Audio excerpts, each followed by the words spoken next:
Welcome back to my series where I review all of the 2021 new releases that I read in 2021. So today we're going to be going over all of the mystery thriller new releases that I read for 2021. Rather than getting kind of confused on which ones are which ones are both, I just lump them all into the same category. I am going to treat cozy mysteries though as a separate category because I think they just have a general different vibe overall. And so just like I did with horror, I'm going to be starting with my lowest rated all the way up to my number one in each category. The things that I'm looking for in a mystery thriller include characters. I want them to feel internally consistent. I want them to have good motivations that make sense with their character. Get used to disappointment. It drives me crazy when a character has a motivation that just doesn't make sense. I'm willing to forgive a lot on this front as well, because a lot of the time, if you're following an antagonist in any sort of way and you're learning about their motivations, they don't typically have like a normal... Somebody who's normal and well-adjusted probably wouldn't be doing the things that they're doing. So I'm really willing to forgive a lot in that instance as long as it's compelling and it makes sense with how the character has been set up. But not like I expect anything. So my first cozy mystery is killer content. In this one, we follow a young girl and she's working in like a cafe of some sort. One of her co-workers needs her to kind of cover her shift and then she never comes back. She's just gone missing. And everybody's like, oh, you know, it's fine. She's probably off doing her thing, whatever. But our main character starts to become suspicious and then there's a viral video of a proposal in a park. It's like one of those big things where you involve a bunch of strangers all doing a choreographed dance number and that sort of thing. And she sees a very bright, noticeable shirt on a body falling in the background during one of the moments of this video. And that looks suspiciously like their work uniform. And she knows that the girl was supposed to be in or around that park around the time that this viral video was shot. So she starts to suspect foul play, probably murder. What makes you think it was murder? I thought this one was overall pretty fun. I do think the one area that it kind of failed at in the cozy category is that the best friend relationship is built in this book. It's not a pre-existing relationship. And so it was kind of hard to tell what elements were supposed to be part of the mystery and what were supposed to be part of the cozy. So I think that one aspect kind of fell short for me, but otherwise it was pretty fun. The next one on this list is Finlay Donovan is Killing It. And this is about a suburban mom who's also an author, and she hasn't written a book for a while. She's meeting her agent in Panera, kind of pitching her new idea, and somebody's eavesdropping and mistakes her for a hit woman. And it's just a whole series of shenanigans and farcical events that happen. I love her best friend character. She's very ride or die. Like, everything that they do, she goes hard. But I just thought this one was pretty fun. It's really good. And then the last one in this category, which was my favorite cozy mystery I read, is Arsenic and Adobo. I loved the thoughtful note at the beginning about sensitivity reading. I loved all the recipes that she included at the end. Because there are so many delicious sounding foods shared throughout the book, it's such an excellent idea to incorporate those recipes at the end. I thought that all the characters were really fun and charming, and I also liked that this features a predominantly Asian cast. The main character and all of her family are Filipino. I believe that her best friend, it's been a while since I read it, but I want to say that her best friend is South Asian, and then one of the love interests, his family, they're all South Korean.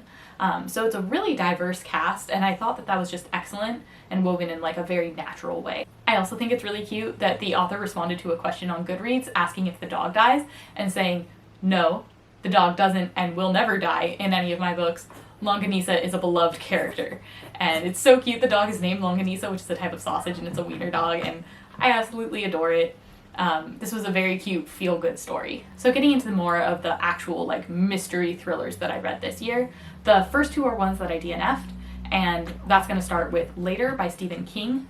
I've always kind of thought that Stephen King isn't really an author for me, but I figured, hey, I would give it a try, especially since it's his most recent book. Normally somebody gets better at their craft the longer they've worked on it, so this is likely to be indicative of his best work. It's a completely brilliant plan. Unfortunately, the writing in this just didn't work for me at all. I DNF'd it really quickly, and I've heard that it's actually probably a better idea to start with classic King. Those seem to be the ones that are regarded better, but ultimately this wasn't for me. Maybe I'll give something like Carrie or Pet Sematary a try, but I didn't like this at all. The writing was just not it. And then there was Velvet Was the Night by Silvia Moreno Garcia. I adore Mexican Gothic. It's just my brand of weird. It's got the right amount of spooksome, the right amount of strange, and so I was really looking forward to that, especially because she's known for incorporating parts of her Mexican heritage. And it often includes details about events that I'm not really familiar with, so it's great to kind of get a little history lesson while it's also a really interesting and engaging story. When I found out she was going to be doing a noir, I immediately signed up to read it. Buddy, what was that noise? But this was so boring. These have got to be, it's a dual POV book, and these have got to be the most dull, uncurious characters I've ever read about. Why? It was a chore to even get through another 10 to 20 pages of this. It just wasn't for me at all. And I know that some people have been really liking it. I was super pumped, especially because she has a playlist that goes along with it of songs that she feels fit the mood or things that she was listening to at the time. And I think that more books should do that. It's a really excellent concept. But really, I couldn't stand these characters. I couldn't stand seeing it through their POV. I think that the subject matter might be interesting as told by different characters, but the people that we were following were just not interesting and not engaging with the story in ways that I wanted them to. And so I gave up. I realized I wasn't having fun at all, and it wouldn't be worth it to continue reading. It was the single most painful experience of my life. So for the books that I did finish, this one's probably going to be pretty controversial. I know a lot of people have really been loving it, and it's even some people's favorite thriller of the year, but I didn't like it, and that's The Push. Dear, I can see we're not going to agree, are we? This one really gives me strong we need to talk about Kevin vibes, and that's a book I also didn't like, so maybe there's just something to this story that isn't for me as a reader. But I think they're very similar. Like, the plot and some of the points and stuff might be a little bit different, but the things that the main character is grappling with, the way that they interact with the relationships in their life, including how they relate to their child and their significant other, all that sort of thing, it was very similar, like beat for beat. I would say that this one is probably written a little bit better and especially impressive for a debut, but overall the subject matter just really makes me grumpy. It didn't make me as grumpy as We Need to Talk About Kevin, so I think that that's a point in its favor. But I just felt like we were rehashing old ground, and it's not ground I like to cover. So I didn't really care for this one. Next up is The Sanatorium, and I will say that half of this is really my bad because the conditions of the book and the conditions under which I was reading it were wildly incongruous. So the book is all like, cold freezes. Stay cool. Winter. Icy breeze. And I was reading this in my backyard and getting a sunburn on the soles of my feet at the same time. So those two things didn't really go together. What I was physically experiencing and what I was reading, just not really the same at all. But I didn't really feel the tension throughout this story as well. It was just kind of events that were happening and I wasn't particularly engaged. I wanted to love this because I think that a hotel is a fantastic setting, especially for kind of a spooky or thrilling book. And it's an often looked over setting. I don't think it's something that gets a lot of highlight. I love the Grand Budapest Hotel. I think it's an excellent movie. It's super quirky and interesting, and so I was really excited to see a hotel done in a slightly different way. But I don't think it came together. And then when we got to the end and the reveal and what the antagonists were doing and their whole like plot and everything, it just didn't work for me. It seemed really silly and unrealistic, and I think that's a big problem. And I don't think I'm the only one who didn't get along with this book. It doesn't have a very high Goodreads score at all. It's going to be the first in a series, and I don't think that the main character is anywhere near interesting enough to carry a whole series, so I would say definitely give this one a pass. Then there's If I Disappear, and this is about the most crazy of parasocial relationships. Like, girl needs to get a life. She's been listening to this podcast so much. She's listened to each episode at least 10 times. She could probably quote the whole thing to you. She knows it and quotes it as if it's scripture by which podcast number and episode title it is. And it's just really weird. So when the podcast host goes missing, she's like, oh, I've learned so much from this podcast on how to be a sleuth. I'm going to find her because nobody else will. And this is my partner, Detective Terrible Detective. And it's so boring. Nothing really happens, and then when you get to the whole antagonist, plot, motivation, none of it makes sense or feels good. Like, yeah, I guess that's fine and like vaguely compelling, but it was just bad. It was real bad. And I never understood you, not one little bit. Then there's A Lesson in Inventions, and this, to me, feels like a dark academia Pinterest board and nothing else really. I was super excited because it had all of this stuff in the synopsis about witchcraft, and I was getting all these vibes like there's going to be a secret society and doing it under the hood of night in these, you know, like cloaks and having a candlelit ritual and all that sort of thing. And that just wasn't it at all. Mostly I felt like the main characters complained about technology. Nobody on this campus uses a cell phone, and they make they make it out like they're so much better than everybody else for not using a cell phone because everyone's so addicted to technology. And it's like, girl, cell phones are a useful tool. Why don't you have one? Thinking that you're better than everyone else for not having a cell phone. Like even the Maasai tribe in Kenya and Tanzania, they use cell phones. It's not like it's the only technology that's ever come to them and they just chose this one and discarded everything else. Like, no, a cell phone fits even with their agrarian lifestyle in the middle of nowhere. And then there's this bit where the main character ends up getting a typewriter, and then she has like a paper she has to write later on that's like 20 pages. And the typewriter is really slow and cumbersome and you make a lot of mistakes, and she could be writing it on her computer. She even thinks to herself how she could be writing it on her computer, but it doesn't have the vibes. And so she keeps writing it on the typewriter and it takes forever and is a miserable time. And I don't understand why anyone would do this except for the aesthetics of it. And that's what this whole book felt like. It had a couple of interesting little phrasings here and there, but it really felt like all wrapping paper, no substance. Also, I didn't like the ultimate villain plot and like how all of that was resolved. I thought that the way the unreliable narrator was handled was really poorly explained in the end, and just like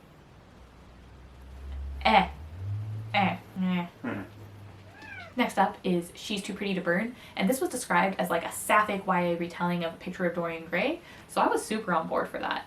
And I really like how this villain came together, actually. I think that they had a properly thought out motivation. Yeah, they're crazy, but they're at least crazy in a compelling way, in a way that seems internally consistent with the character. However, it only really came into play at the end, and the rest of it was just really boring all throughout. So it was a fun enough time while I was reading it, but nothing really stuck with me, and I don't think it's anything special to write home about, but it's an enjoyable read in the moment. The next one is another controversial opinion that I have, because I think that a lot of the reviewers I've been seeing really enjoyed this one, and I get more frustrated every single time I think about it. How do you feel? My problems with For Your Own Good are twofold. One, I think that the main character is not as smart as we're told he is. It's a lot of tell, don't show, because everything that he does doesn't seem particularly clever, and it seems like the only reason he hasn't been caught up until this point is that the writer just chose to write it that way. The police aren't smart enough to figure things out. I am not a good detective. Because nothing he does is particularly special or clever or anything like that. So we're told repeatedly that he's smart, but he just doesn't seem that smart. And the second thing is really my major point with this, is that it's called For Your Own Good. The premise is that everything he's doing is like to teach other people a lesson, to make them better, to make them change, all that sort of thing. I think you're bluffing. I literally forgot that this was the title and that that was the premise until weeks later when I was watching a live show where people reviewed it, and they were talking about, oh, I love how he's, being kind of petty and teaching all these people, like, for their own good. He's teaching them a lesson. Well, we all make mistakes. And it blew my mind because I had totally forgotten that was supposed to be an aspect of his character. Really what he comes across as is just mean and bored, and he thinks that he's too clever and he's petty. You're really mean, do you know that? And so he'll punish people for inconveniencing him, and they have no connection or way of knowing that that's what led to the punishment. And the punishment is way outsized. It's completely out of proportion with whatever the offense was to begin with. Or he'll play a long con just because he doesn't like someone, and he'll make him think that he likes them, and then wait until the perfect moment to just ruin their life. And they have no way to come back from it. They have no way to learn or to know what it was that pissed him off to begin with. It's for me to know and you to find out. And so it was... I like a petty character, and I like the idea a lot of doing all of these little criminal acts and whatever to make people better, to improve the world around him. Like, yeah, maybe he's doing bad things, but he's doing it for the right reasons. I think that that's a really compelling and interesting story to be told. This wasn't it, though. He was just mean and bored for no reason, and he wasn't smart, and it was I don't like this one. I will say that it was well written, it was compelling, and there was a good amount of like tension and action and all that sort of thing, so I was definitely turning the page, and that's why it's a little bit higher on this list.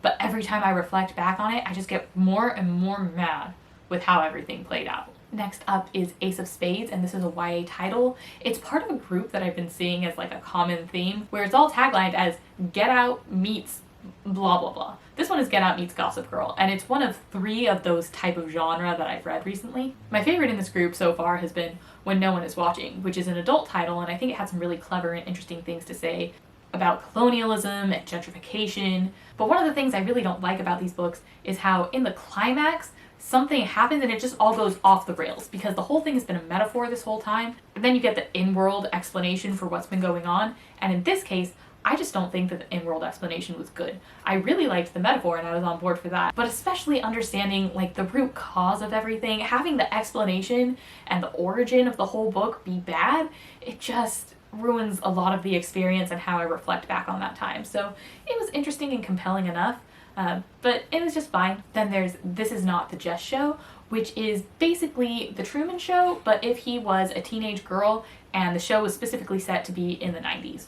And I liked this one good enough, but I think this was a fine read. It's not a particular standout, but it also wasn't that bad, and it was just fine. And then there's The Project by Courtney Summers, and I really liked Sadie. Sadie was quite well done. It's got a sister relationship at its heart. It's got a lot of really good tense moments. It's got believable antagonists and how everything plays out. So I was looking forward to getting kind of some of those similar vibes, but with a cult. And I find cults fascinating, so I really thought that was going to amp things up. And I still think Sadie is the better book here. It just didn't have the emotional gut punches or making me feel tied to the characters the way that Sadie did. And so it's not a particularly memorable or exciting title, but if you're interested in it, I think that you'll have an okay time. Sometimes I say okay instead of fine. The next 2 are going to be a little controversial in that I actually kind of liked them, but from what I've seen, most reviewers don't seem to have.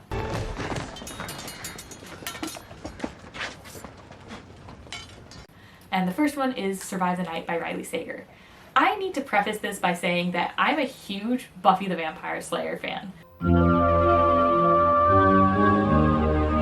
And it's not uncommon for me to watch this whole series all in one go every year, and then go back to all the episodes that have commentary and watch them with commentary also all in one go. And there's this one episode with commentary, I think it's in season 4, where they're talking about the characters and they're like on their bicycles going across town because they know who's in danger next and they need to go warn them. One of the commentators mentions that, yeah, they probably could have just used a cell phone and they wouldn't need the scene at all. And this show was coming out in the late 90s, early 2000s when cell phones were becoming pretty ubiquitous. Like even teenagers were starting to have them very commonly. But as a show, they decided to kind of just ignore that cell phones existed because it would prevent them from doing a lot of storylines that they really wanted to.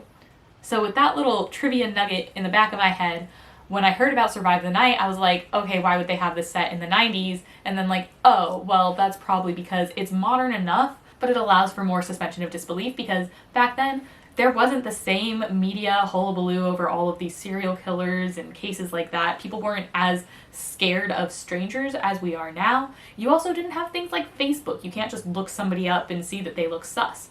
So I figured that the 90s setting was kind of to allow for certain events to be more acceptable. You've given everything away! And most people that I've seen complain about this are complaining about how the character is acting totally unrealistically. And I would say, yeah, if the book is set in 2020, she's acting very unrealistically. Nobody would do that. But for the 90s? I don't know, it seems kind of plausible to me. And I think that the book is just like a popcorn summer movie flick. It's compelling, it's got tension, it's got action sequences, it moves things along at a fast enough pace. There's a couple elements that are a little bit silly, and I don't think that any of the twists are things that you're not going to see coming, especially if you're familiar with this genre and you've read a couple of books in it before. But overall, it was a fun enough time, and I didn't hate it. I smiled, I closed the book, and I didn't really think of it again, and then I started hearing all these reviews that were super negative, and I was like, oh, okay, I mean, like, I guess that makes sense, but also, everyone's treating it like she's in the 2020s, and this is specifically set in the 90s. With my past and trauma that I've gone through, I was able to relate to a lot of the trauma that she had. I don't think that it's implausible that she would react in these ways or have this kind of memory gap, because that's something that I've gone through myself personally. So for me, it didn't seem unbelievable. They weren't things that I had problems with, but I can understand somebody else, especially if they're approaching it from a modern lens, not really jiving with it. I see your point. Next up is the Final Girl Support Group, and this is kind of on equal footing with Survive the Night for me. I did pick this up, I think it's when I was reading The Taking of Jake Livingston, and I was getting really grumpy, and I couldn't tell if I just hated reading or hated the book, and then I picked this up, and I don't think I moved from the couch once. I just read it straight through until the end. I liked being able to see all the little references to pop culture and different thriller movies and that sort of thing. I thought that was very fun. And I also liked how paranoid our main character is, because I think that that's so rare in the horror thriller type of genre. Our main character tends to be a dummy. And that's why it's such a meme for people to be sitting there and yelling at the screen going, "What are you doing? That's so stupid. Don't you know you're in a horror movie? Stop what you're doing. Who would act like this?"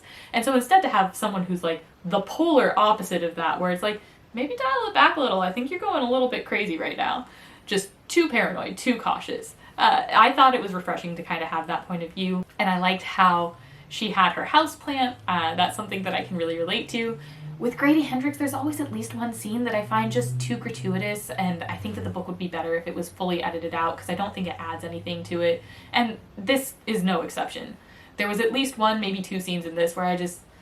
that didn't need to be there. It detracted from my enjoyment overall. So I don't think he's a perfect author for me, but I had a fun enough time with this one. And now we're into the final three, and these are all books that I actually really liked and would definitely recommend. Oh, I do love a good intrigue. The first being In My Dreams I Hold a Knife. I can't help but hear my husband, because every single time this title is mentioned, he refers to this meme. Let me see what you have. I thought this was a really well done debut, and it's so well planned out. You can really imagine the author with their corkboard and all of the different story elements that they want to have, and like the strings connecting things together, knowing which plot beats to hit and when, so that they can kind of have a misdirection and, you know, guide you throughout the story.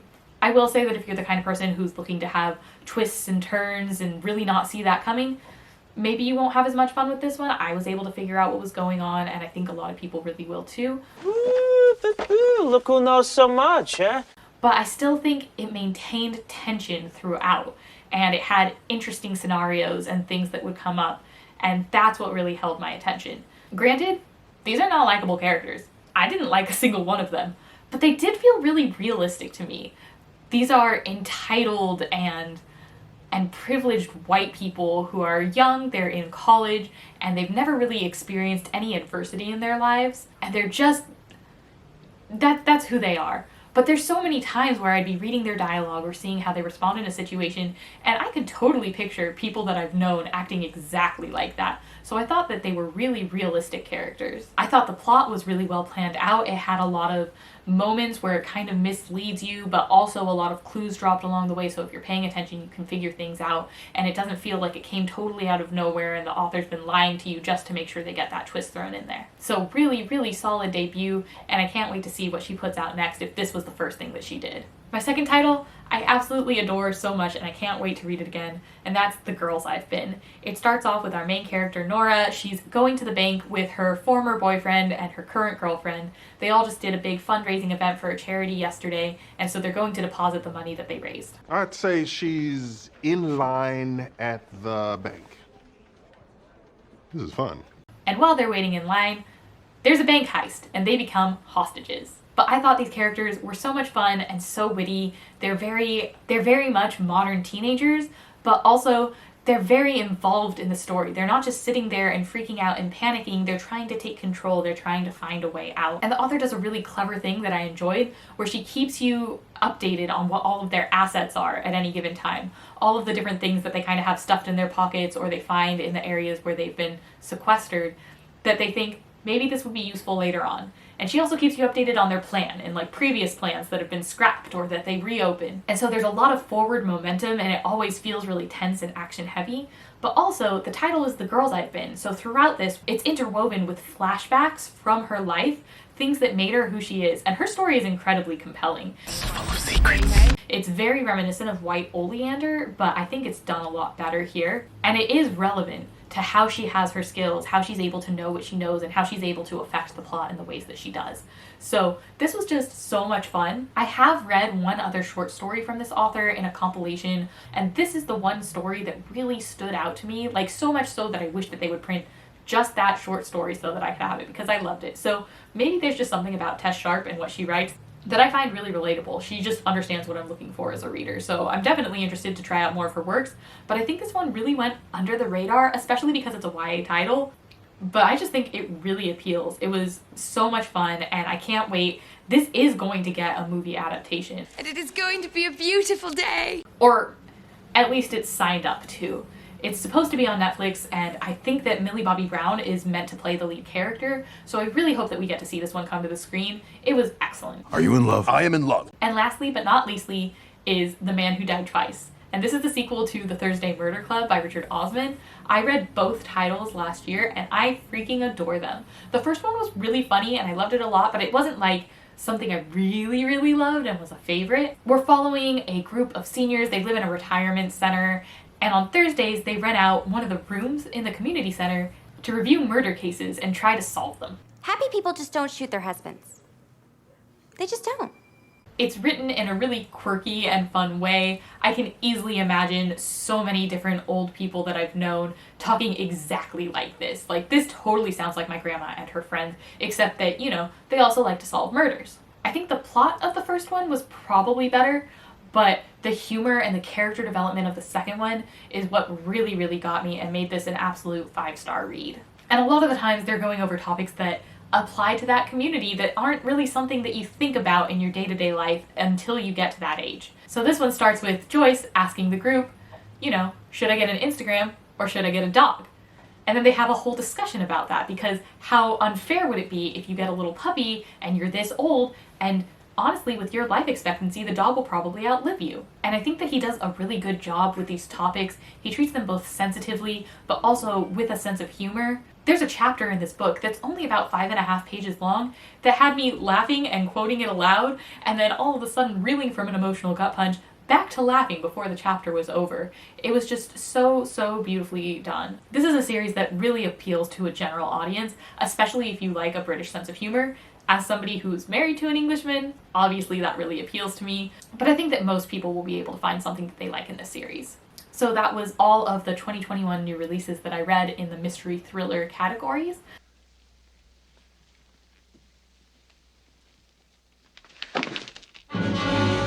Is there one that I missed that I really should have read? Do you disagree with my opinions here? Probably. Just going by the general public, I have some controversial opinions on this list. Which one on this list is your favorite? Which one did you really not like? Let me know. Comment down below. Also, feel free to like and subscribe. Next time I'm going to be going over all the books I read in other subcategories that weren't sci-fi or fantasy, so stay tuned for that. I'll see you next time. Bye!